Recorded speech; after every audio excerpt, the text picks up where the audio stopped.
Yo creo que es legítimo el enfado de mucha gente ante la incapacidad de la política de llegar a algún tipo de acuerdo, y por tanto yo creo que esta cerrazón de Sánchez creo que nos va a perjudicar a todos.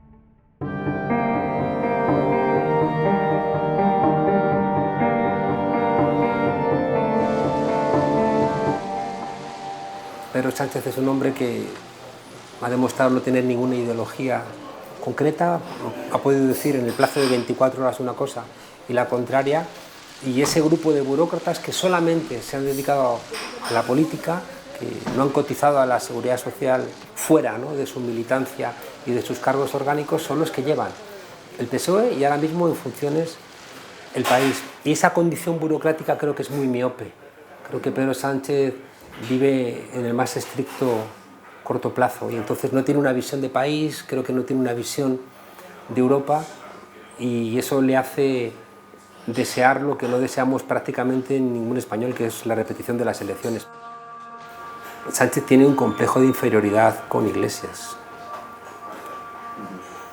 Lo dicen todos los comentaristas, es evidente, la tesis de Iglesias es la única tesis que no ha sido puesta en cuestión de los políticos, ¿no?, de España, mientras que la tesis de Sánchez está en cuestión, la brillantez retórica de Iglesias, la coherencia política de Iglesias, todos son elementos que le hicieron a Sánchez cometer el bochorno de vetar a una persona, no a otras personas del partido que tendrían las mismas ideas, sino solamente a esa persona, que creo que es una señal inequívoca de un profundo complejo de inferioridad.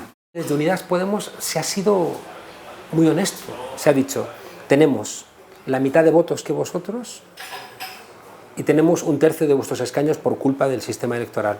Bueno, por lo menos dadnos el tercio de los ministerios que se corresponden con los escaños, para que sea cierta vuestra oferta de que queréis un gobierno de coalición después de haber pedido la cabeza de Pablo Iglesias en ese gobierno. Creo que Unidas Podemos no ha regateado nada, ha planteado lo que se plantea y explicamos, ¿no?, en ciencia política por la ley Ganson, que en los gobiernos de coalición, sobre todo cuando buscan estabilidad, los escaños tienen que marcar la proporcionalidad del gobierno. Si Pedro Sánchez lo que quería era no ofrecer nada, pensar que podía gobernar como si hubiera tenido mayoría absoluta, esa ensoñación que expresa su soberbia, a veces creo que enfermiza. Que abran la investidura del único presidente posible, que son la izquierda, y que la abran esa investidura, que no han querido negociar, que han estado... Hubo una parte también ahí de teléfono estropeado. Yo creo que no puedes negociar un gobierno en 48 horas, es de una frivolidad y en 2 hojas sin contenidos de lo que había delante. Y por cierto, no olvidemos que la vicepresidenta Carmen Calvo, ahora que está hablando de desconfianzas Pedro Sánchez, filtró a la prensa el documento que le había entregado Unidas Podemos, cambiando el encabezado donde ponía propuestas, poniendo exigencias, que esa manipulación hubiera costado en cualquier país decente, democrático europeo, la dimisión del responsable de ese desaguisado. Y en cambio Carmen Calvo sigue de alguna manera interpretando esa soberbia que le manda Pedro Sánchez, ¿no? Si en estos días Pedro Sánchez no llama a Pablo Iglesias, creo que Echenique debiera llamar a Carmen Calvo y exigirle sentarse. Pero es absolutamente intolerable que todavía Pedro Sánchez no haya llamado a Pablo Iglesias, que esté reuniéndose con sectores con los cuales ya nos habíamos reunido. Es intolerable que haya postergado hasta el día 19 el encuentro con el PNV. No entiendo muy bien qué está haciendo Pedro Sánchez, a no ser que esté simplemente preparando las elecciones, desplegando a ministros en declaraciones, haciendo reuniones más a la hora de construir el maldito relato que para conseguir nada concreto, y que demostrarían algo que parece que está encima de la mesa, pero que nos negamos a asumir, que es que Sánchez quiere nuevas elecciones. Si el PSOE no hubiera mentido 2 veces, igual se podría pensar en un gobierno a la portuguesa, pero después del comportamiento del PSOE, después de que el PSOE haya exigido que no entrase en el gobierno Pablo Iglesias, después de las filtraciones de Carmen Calvo cambiando el enunciado de los papeles con los cuales estaban negociando. Después de las amenazas chulescas de Ábalos diciendo que si no asumís un gobierno sin nadie de Podemos y solamente con algunos independientes de prestigio, vamos a nuevas elecciones y vais a enteraros de lo que vale un peine. Después de toda esa chulería, ¿cuál es la garantía de que el Partido Socialista va a cumplir?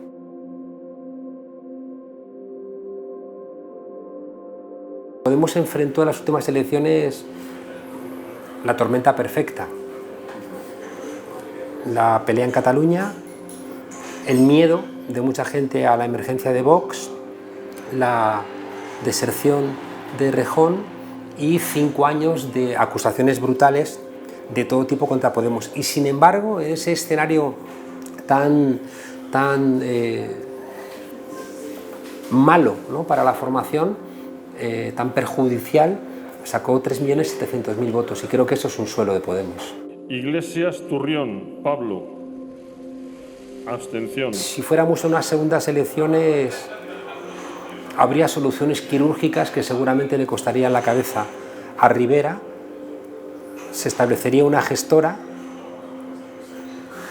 que le daría el gobierno a Pedro Sánchez o se articularía definitivamente esa gran coalición que devolvería a Podemos a la situación inicial de hace 5 años, donde en mi hipótesis la irrupción de Podemos iba a generar una gran coalición que iba a generar una salida de los socialistas del Partido Socialista, con los cuales íbamos a construir un frente amplio que iba a permitir enfrentar democráticamente el siglo XXI en España y en Europa.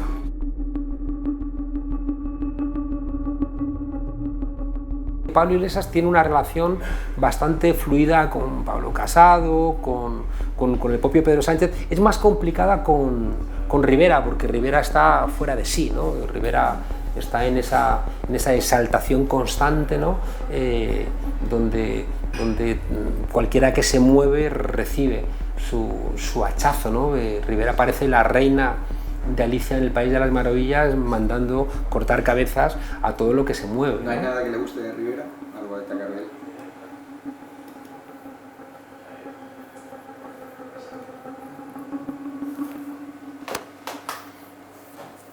Sus camisas no, porque le están apretadas, sus gustos musicales tampoco, su querencia por la extrema derecha desde lo de Libertas tampoco, la inconsistencia ideológica tampoco.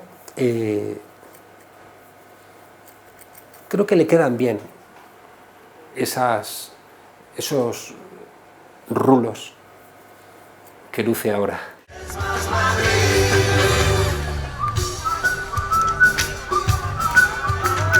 Es curioso que todas las cosas que yo más critico a Podemos las puse en marcha en su momento Errejón, como número 2 de Podemos. Toda mi crítica, ¿no?, a esa organización vertical, a que los círculos no fueran más relevantes, a un comportamiento muy agresivo, ¿no?, con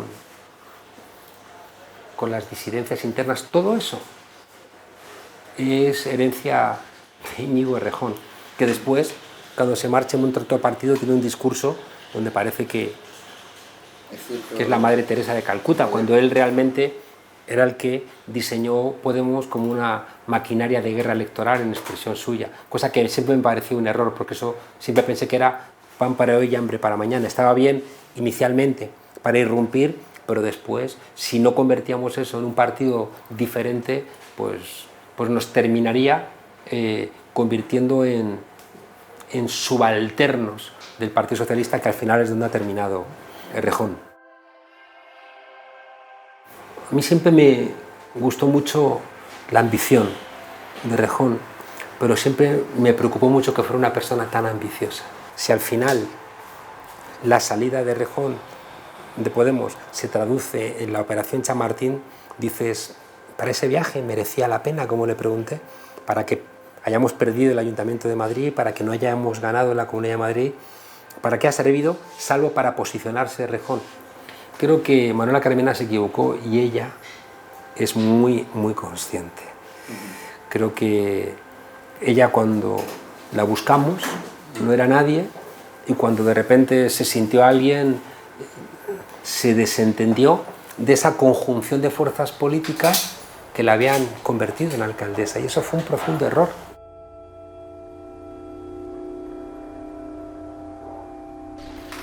Pablo sigue siendo un tipo de Vallecas que se ha endeudado a 30 años junto con otra persona joven, también de barrio, y se han ido a vivir fuera de Madrid para intentar huir de los paparazzis que fotografiaron la ecografía de sus hijos saliendo de una clínica.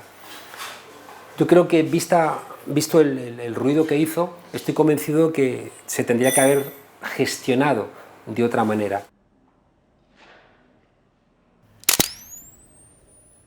Me parece que es una normalización que entre en el gobierno, como está ocurriendo en muchos ayuntamientos, una fuerza como Bildu. Porque cuando ETA mataba, nuestra queja era siempre: haced política, presentaros a las elecciones, gobernad. Por tanto, ahora que lo hacen, no digamos lo contrario, porque entonces caeríamos en una enorme contradicción. Y al mismo tiempo que le pedimos, ¿no?, a Bildu que no hagan esas celebraciones que pueden hacer daño a las víctimas y que intenten buscar una fórmula, ¿no?, para recibir a gente que lleva 20 años en la cárcel, para expresar a lo mejor su rabia porque el sistema penitenciario ha maltratado a esa gente. Es decir, para todas esas cosas que creo que tienen derecho, la puedan desarrollar sin hacer daño a las víctimas. Igual que pedimos eso, ¿no?, yo creo que habría que pedirle a Vox que deje de hacer tanto ruido en nuestras sociedades, llenándolas de odio. No, yo la verdad que el corazoncito lo dejo a un lado. Mi padre tiene 86 años, mi padre no ha sido nunca un hombre de derechas,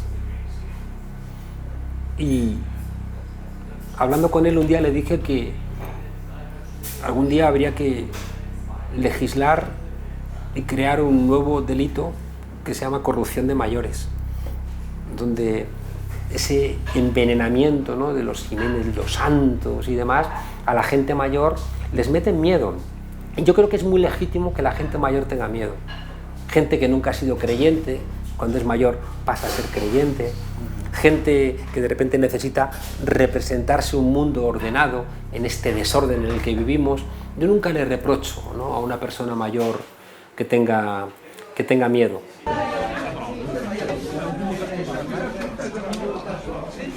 Creo que solamente la vamos a solventar votando, pero tiene que ser una votación donde estemos de acuerdo los catalanes y el conjunto de España. Y por tanto, el 80% de los catalanes quieren votar. Y por tanto, tarde o temprano va a haber, ¿no?, una decisión en ese sentido. Yo desearía que fuera lo antes posible, porque cuanto antes lo hagamos, menos gente pensará que España es irreformable y por tanto se echará en brazos del independentismo. ¿Indultaría a los políticos presos?